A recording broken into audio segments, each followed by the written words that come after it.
In today's video, we're going to talk about the weak dollar and what it means for real estate investors. So most of you might know that the US dollar has declined in value significantly.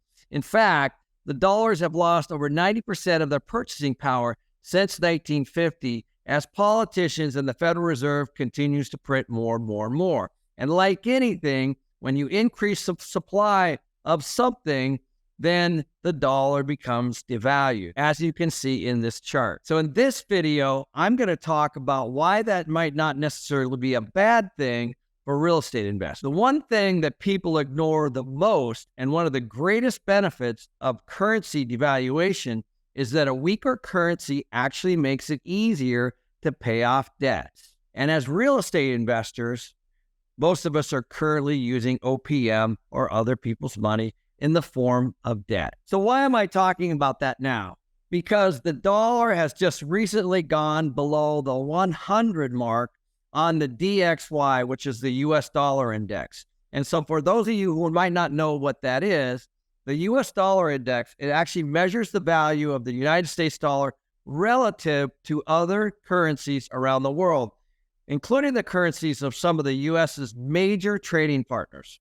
So this would be euro, the Japanese yen, etc. And the dollar index actually rises when the dollar gains strength compared to the other currencies in the basket, and then of course falls when the dollar weakens. So right now, the dollar has gone below the 100 mark, which has got a lot of people wondering why. So as you guys know, this last week, inflation got into the 3% range, which is great. That's what the Fed wanted. But on the other side of this, the dollar weakened at the same time, which is not what they wanted. So there's all kinds of currency about the US dollar, and I can't get into all of it now, but they're talking about, will the US dollar lose the reserve currency, which currently it is right now. We are the world's reserve currency.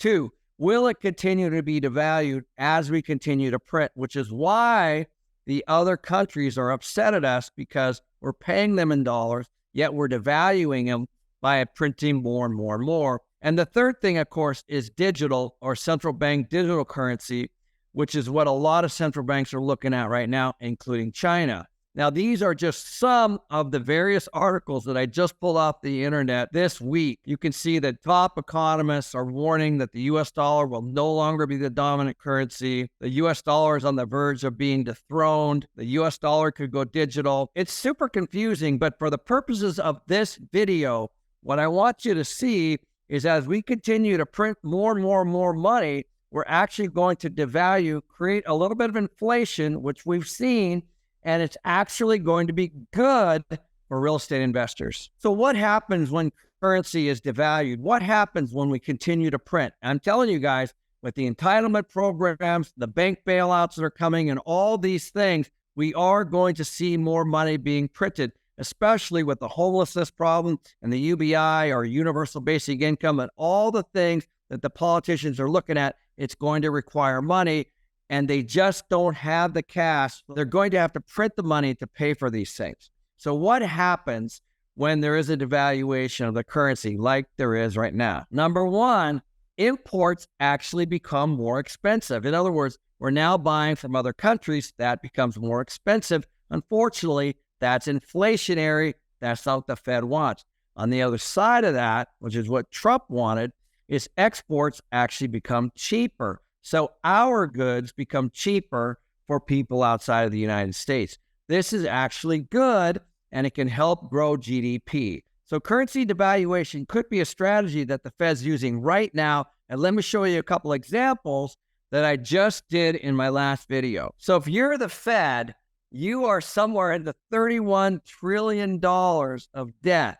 There's also $1.5 trillion of commercial debt coming due in the next 18 months. There's also almost $2 million in student loan debt. And of course, consumer debt, which is credit card debt, is in the $16 to $17 trillion. What does this mean? This means that as currency gets devalued, debt actually becomes cheaper. So this is the case for actually devaluing the currency, which is going to upset other countries. So the government is in a very unique spot where the countries are upset and doing all kinds of things like BRICS to try to decouple from the US currency At the same time, the Fed is going to continue to print more and more money to take care of all the entitlement programs that I just talked about. Those entitlement programs are not going to go away, and the U.S. tax base is not going to be able to pay for them. So what does all this mean for a real estate investor? What this means is that you need to be like the Fed. Here's a great example that I point out in this slide. If there's 1 million number of goods and $10 million in money supply, the average price of a good is $10. If we double the money supply from 10 million to 20 million,